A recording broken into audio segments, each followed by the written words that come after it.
Selamat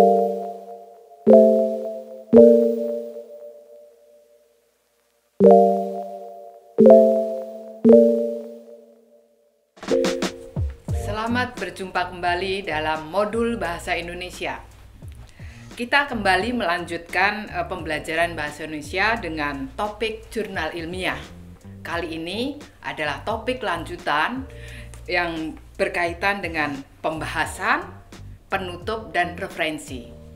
Untuk membahas topik ini, telah hadir di samping kanan dan samping kiri saya Ibu Clara Siakiki dan Bapak John Tersitorus untuk menjelaskan pada rekan-rekan mahasiswa apa yang berkaitan dengan topik berikut ini. Oke, silahkan Pak Jonter sama Bu Kiki kalau mau menyapa mahasiswa. Halo rekan-rekan mahasiswa, bertemu kembali. Salam bahasa. Halo, salam bahasa. Oke, semangat ya rekan-rekan mahasiswa. Begini Pak Jonter ya, sebagai seorang penulis pemula dalam sebuah jurnal ya, kita rekan-rekan mahasiswa kadang bingung dalam sebuah pembahasan itu sebenarnya poin-poin apa saja sih yang harus ada dalam sebuah pembahasan, atau bisa dikatakan struktur penulisan pembahasan itu bagaimana. Mungkin Pak Jonter bisa menjelaskan ke rekan-rekan kita. Ya, silakan. Baik, terima kasih Bu Kris. Untuk rekan-rekan mahasiswa, tentu sebelum poin-poin yang ingin saya sampaikan tentang pembahasan, perlu dipahami dulu konsep pembahasan itu mengapa harus ada, kan gitu ya. Nah, jadi sesungguhnya pembahasan itu adalah sebuah tempat atau langkah Anda bagaimana nanti isu-isu penelitian yang sudah Anda rumuskan di bagian pendahuluan itu yang akan kita jawab. Nah, oleh karena itu pembahasan itu sangat penting. Nah, yang perlu juga diingat rekan-rekan mahasiswa, membahas itu jangan sampai kita berteori lagi. Ini penting, karena seringkali ketika saya membaca karya-karya mahasiswa, membahas justru mengulangi teori lagi. Nah, di modul sebelumnya kan kita udah belajar ya bagaimana cara mengutip, membuat teori itu, mengapa harus adanya teori. Nah, disinilah kita harus bedakan, membahas itu Anda harus punya gaya atau style dengan cara bahasa Anda sendiri. Jangan pernah menggunakan bahasa buku. Nah, itu yang perlu juga dipahami dari konsep pembahasan. Nah, selanjutnya poin-poinnya apa kan gitu. Nah, poin yang pertama yang perlu diingat adalah Anda harus bisa menjawab berapa jumlah dari permasalahan yang sudah ditetapkan sebelumnya. Nah, oleh karena itu nanti Anda harus mendeskripsikan melalui subjudul sehingga nanti setiap pertanyaan-pertanyaan penelitian itu akan terjawab dengan baik.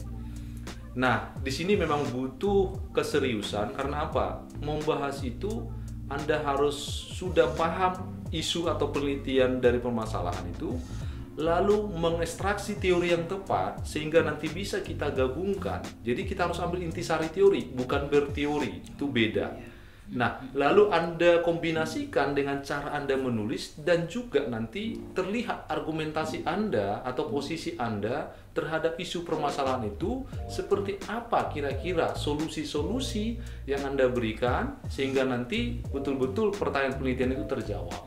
Nah, kalau misalnya katakanlah pertanyaan penelitian Anda tetapkan tadi di awal atau di bagian pendahuluan ada 2, maka tentunya harus muncul pembahasan minimal 2 dari yang sudah ada itu ya. Jadi harus tuntas, jangan sampai membahasnya itu hanya setengah-setengah. Itu tidak baik di dalam penulisan jurnal ataupun nanti skripsi ataupun makalah. Nah, itu poin yang pertama. Nah, poin yang kedua adalah bagaimana nanti rekan-rekan mampu sebenarnya melakukan elaborasi ya, pemahaman Anda, mungkin pengetahuan sebelum itu atau penelitian-penelitian terdahulu yang sudah Anda pakai. Anda boleh membuat itu semacam penajaman sehingga nanti permasalahan itu betul-betul ada solusinya. Nah, ini saya kira sangat penting. Itulah mengapa di bagian pendahuluan yang sudah kita bahas pada modul sebelumnya, di situ ditekankan pentingnya posisi penelitian. Kan gitu ya. Nah, kalau posisi penelitian itu sudah terlihat, berarti kita bisa menjangkau atau memberikan solusi jawaban apa sebenarnya dari isu yang kita bahas. Nah, dengan demikian jangan sampai juga penelitian yang Anda buat ini ternyata sekadar mengulang penelitian sebelumnya. Nah, kalau seperti itu berarti tidak relevan lagi sebenarnya kita membahas ini, seolah kita mengulangi lagi. Nah, itu yang perlu juga dipahami poin-poinnya, sehingga strukturnya nanti kalau ditanya struktur, Anda boleh buatkan deskripsi dari pertanyaan penelitian berupa sub-sub judul, lalu nanti langsung dibahas, gunakan ekstraksi teori, lalu tunjukkan apa sebenarnya posisi Anda di dalam penelitian itu melalui argumentasi-argumentasi Anda. Saya kira kalau itu mampu kita lakukan, pembahasan kita akan betul-betul terjawab dan orang-orang membacanya akan senang. Ternyata permasalahan itu bisa dikaji dari perspektif keilmuan kita. Nah, membahas itu ada dua versi sebenarnya. Bisa secara deskripsi, bisa juga nanti secara kuantitatif sebenarnya. Nah, jadi kualitatif ataupun nanti kuantitatif. Jadi Anda bisa menjawabnya itu atau membahasnya dengan menggunakan paragraf Anda, atau bisa juga menunjukkan angka-angka yang menurut Anda itu penting dalam bentuk tabulasi tabel atau jumlah-jumlah presentasi dari hasil penelitian kita. Kira-kira seperti itu, Bu. Oke, terima kasih Pak Chandra. Jadi rekan-rekan mahasiswa jadi tahu ya. Jadi dalam bagian pembahasan Anda harus benar-benar terstruktur gitu ya, harus menjawab rumusan masalah yang sudah disampaikan ya. Jangan sampai hanya seperti landasan teori begitu ya Pak Chandra ya. Dikatakan juga pembahasan itu harus lebih mendalam, lebih panjang dari landasan teori ya, seperti itu ya Pak Chandra ya. Oke, terima kasih. Sekarang saya akan beralih ke Ibu Kiki ya. Setelah pembahasan kita akan masuk ke bagian penutup ya Bu Kiki. Nah, bagian penutup tuh poin-poin yang harus ada di bagian penutup tuh apa saja kira-kira Bu Kiki? Penutup ya, seperti namanya ya, penutup. Berarti sebenarnya kan fungsinya adalah untuk menutup, berarti sesungguhnya kita mengingatkan ya pembaca mengenai poin-poin penting apa saja yang sesungguhnya sudah dijabarkan panjang lebar itu dan secara tuntas ya di bagian pembahasan tadi ya, seperti itu. Nah, untuk itu di bagian penutup ya, itu yang pasti adalah merupakan sebuah proses penentuan pendapat akhir ya. Jadi pendapat akhir Anda ya itu apa atas hasil analisis atau sintesis terhadap persoalan atau dari hasil penelitian itu. Jadi intinya apa sih gitu ya, bisa dibilang kesimpulannya apa ya, seperti itu. Kemudian yang kedua adalah kesimpulan ini itu harus sesuai dengan rumusan masalah. Kalau di bagian pendahuluan kita berjanji ya, tanda petik berjanji akan menjawab misalnya dua pertanyaan penelitian ya. Nah, berarti itu harus terjawab di pembahasan secara tuntas, dan di bagian penutup itu harus disebutkan lagi. Jadi istilahnya apa ya? Pertanyaan penelitiannya itu jawabannya apa gitu, secara singkat ya, secara singkat. Dan kemudian di bagian penutup itu hanya menyebutkan poin-poin utama saja, tidak boleh ada pembahasan lagi ya, tidak boleh ada pembahasan lagi ya. Jadi nanti double ya pembahasannya. Tidak boleh seperti itu ya. Kemudian harus bisa menegaskan kembali hasil dari pembahasan. Jadi intinya apa gitu. Jadi buat ya, mungkin kalau Anda sedang menulis penutup, coba diimajinasikan ya, buat supaya bagian penutup itu akan memberi efek ya atau dampak kepada pembaca Anda tuh, oh ya ini ya, intinya hasilnya tuh seperti ini, hasil penelitiannya seperti ini, pertanyaannya terjawab seperti ini. Jadi pembaca Anda tuh ingat gitu loh, intinya tuh apa gitu. Nah, biasanya di bagian penutup itu selain kesimpulan ya, itu semua kan masuk di dalam kesimpulan, juga ada yang disebut saran ya. Tapi ini tidak mutlak harus ada ya, tergantung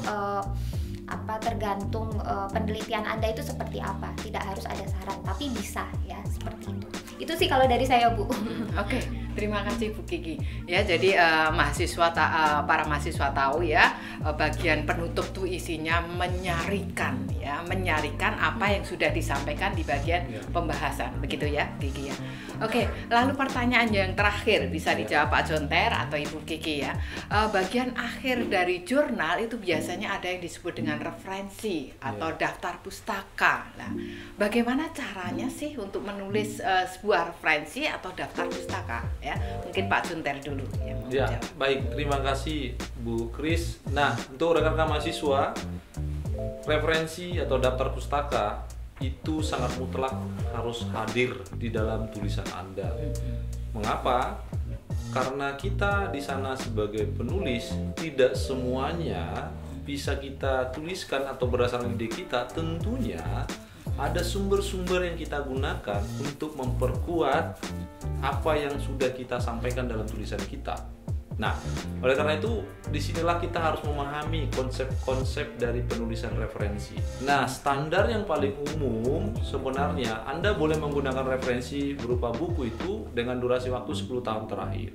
Dan itu Anda catatkan atau Anda tuliskan di dalam penulisan referensi atau daftar pustaka. Nah, untuk modelnya banyak, tergantung nanti pengelolanya. Ada yang disebut misalnya model APA, Asosiasi Psikologi, itu ada aturannya. Ada gaya Chicago Style misalnya, ada Turabian, ada balai bahasa. Nah, ini tergantung juga prodi dan jurusan sebenarnya yang digunakan yang mana. Ada MLA, biasanya yang kita gunakan karena anak bahasa itu biasanya MLA ya, Asosiasi Bahasa. Nah, tetapi itu harus dipahami modelnya sehingga nanti tidak tumpang tindih. Perlunya konsistensi penulisan.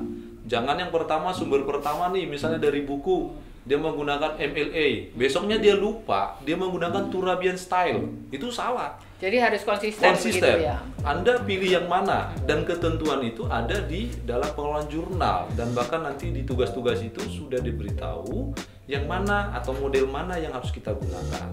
Nah, itu kalau buku. Nah, untuk jurnal sendiri biasanya itu 5 tahun terakhir sebenarnya yang paling baik.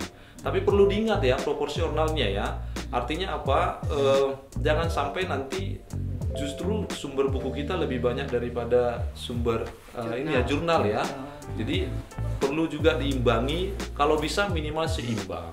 Kalau tidak pun ya, karena ini kan penelitian kita ini selalu terbarukan harapannya, maka memang jurnal-jurnal itu cukup banyak kita ambil yang terbaru juga. Nah, kira-kira begitu. Mungkin nanti Bu Kiki bisa menambahkan. Oke, terima kasih. Jadi dari Pak Jonter saya tangkap bahwa untuk menulis sebuah referensi atau daftar pustaka itu rekan-rekan mahasiswa harus konsisten.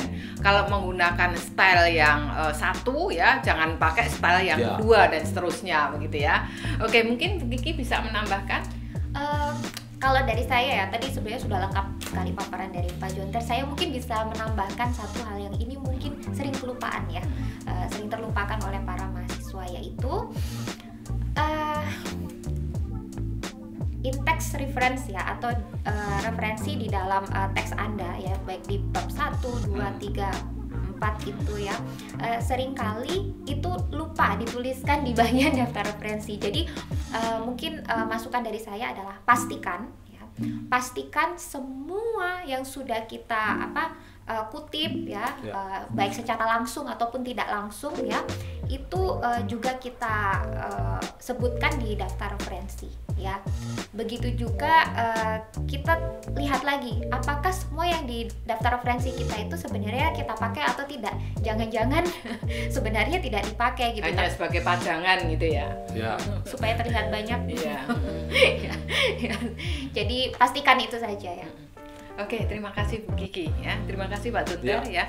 Rekan-rekan mahasiswa ya, hari ini kita sudah belajar ya bagian pembahasan, lalu bagian penutup dan bagian referensi dalam sebuah daftar pustaka ya. Semoga dengan pembelajaran ini rekan-rekan mahasiswa tidak kesulitan lagi ya Bu Kiki ya, Pak Jonter, dalam menulis sebuah jurnal ilmiah.